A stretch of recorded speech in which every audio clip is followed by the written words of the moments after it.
सर्वमंगल मांगल्ये शिवे सर्वार्थ साधिके शरण्ये त्र्यंबके गौरी नारायणी नमोस्तुते। जय गौरी मैया की, गणगौर माता की जय। स्वागत है आपका हमारे चैनल पर। आज के इस वीडियो में आप सुनेंगे गणगौर व्रत की कथा।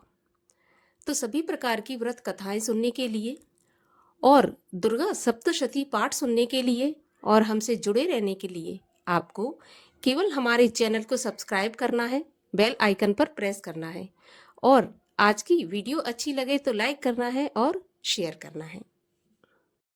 तो चलिए गणगौर व्रत की कथा शुरू करने से पहले हम व्रत की विधि जान लेते हैं।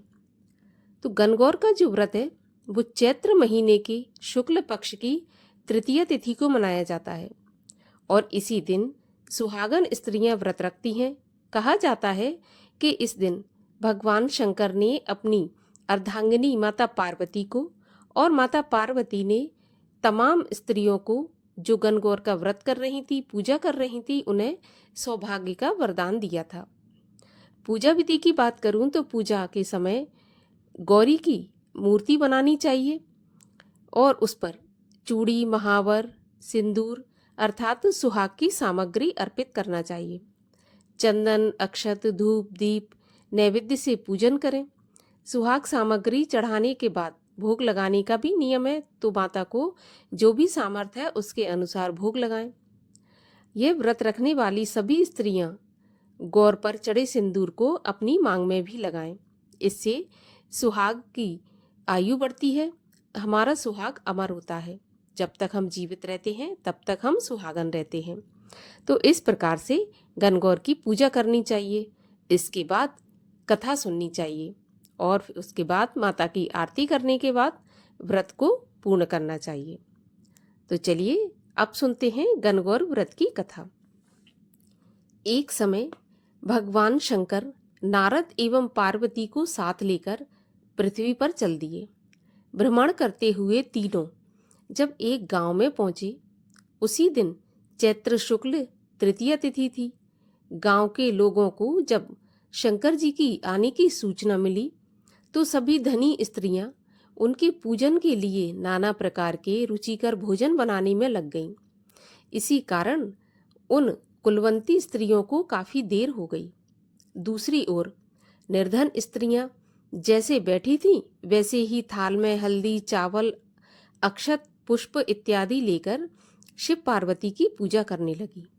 अपार श्रद्धा भक्ति में मग्न उन स्त्रियों को पार्वती ने पहचाना तथा उनकी भक्ति रूपी वस्तुओं को स्वीकार कर उन सबके ऊपर सुहाग के रूप में हल्दी छिड़क दी। इस प्रकार मातेश्वरी गौरी से आशीर्वाद तथा मंगल कामनाएं प्राप्त करके वे सारी औरतें अपने अपने घर चली आईं। उसके बाद कुलवंती स्त्रियां 16 श्रृंगार, 56 प्रकार के व्यंजन और कहा, तुम सब वस्त्राभरणों का परित्याग कर माया मोह से रहित हो तथा तन मन धन से पति की सेवा करना। तुम्हें अखंड सौभाग्य की प्राप्ति होगी। भवानी का यह आशीर्वचन सुनकर तथा प्रणाम करके कुलीन स्त्रियां भी अपने अपने घर लौट आईं तथा पतिपरायण बन गईं। छिड़का हुआ खून जिसके ऊपर जैसा पड़ा था उसने वैसा ही सौभाग्य प्राप्त किया।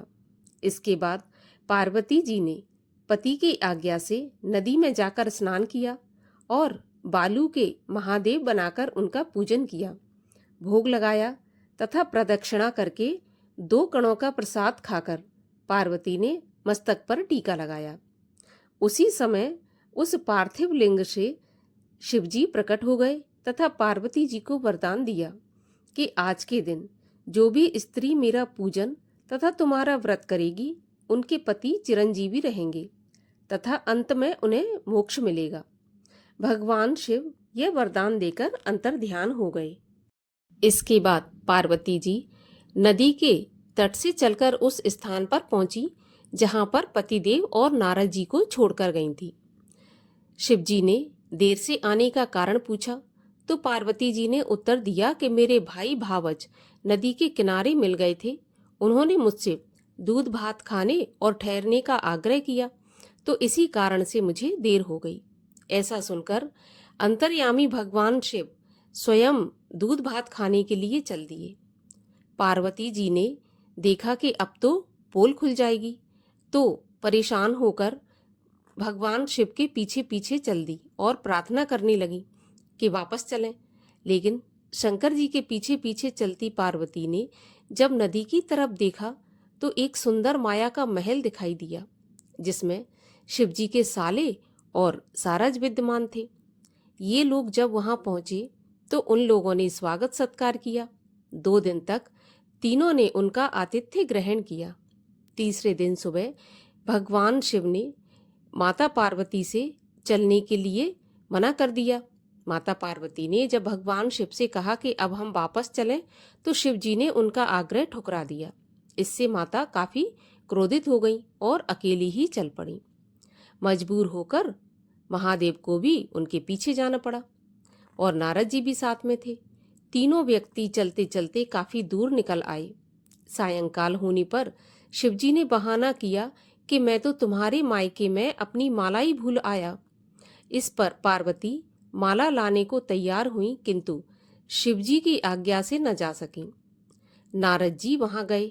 जाकर देखते हैं कि वहां पर न तो कोई महल है और न महल का नामो निशान है और न कोई माला है। घोर अंधकार में नृशंस हिंसक पशु विचरण कर रहे हैं। इस अंधकारपूर्ण डरावने वातावरण को देखकर नारद जी बहुत आश्चर्यचकित हुए। उसी समय अचानक बिजली के चमकने से वृक्ष पर माला टंगी दिखाई दी। माला लेकर महामुनि भय आतुर अवस्था में शीघ्र ही शिवजी के पास आए और अपनी विपत्ति का सारा हाल कह सुनाया। इस प्रसंग को सुनकर हंसते हुए शिवजी ने नारद जी से उसका मूल कारण बताया कि हे मुनि, आपने जो कुछ भी दृश्य देखा वह पार्वती की अनोखी माया का प्रतिफल है। वे अपने पार्थिव पूजन की बात को आपसे गुप्त रखना चाहती थीं, इसलिए उन्होंने झूठा बहाना बनाया था। फिर उसे सत्य करने के लिए उन्होंने अपने पतिव्रत धर्म की शक्ति से झूठे महल की रचना की, परंतु सच्चाई के लिए ही मैंने माला लाने के लिए तुम्हें दोबारा उस स्थान पर भेजा था। ऐसा जानकर नारद जी ने माता पार्वती के पतिव्रत प्रभाव से उत्पन्न घटना की मुक्त कंठ से प्रशंसा की। जहां तक उनके द्वारा पूजन की बात को छिपाने का सवाल है, वह भी उचित ही जान पड़ता है, क्योंकि पूजा छिपकर ही करनी चाहिए। मेरा यह आशीर्वचन है कि जो स्त्रियां इस दिन को गुप्त रूप से पति का पूजन कार्य संपादित करेंगी, उनकी समस्त मनोकामनाओं की पूर्ति होगी तथा उनके पति भी चिरंजीवी होंगे। पार्वती जी ने इस व्रत को छिपाकर किया था, उसी परंपरा के अनुसार आज भी पूजन के अवसर पर पुरुष उपस्थित नहीं रहते।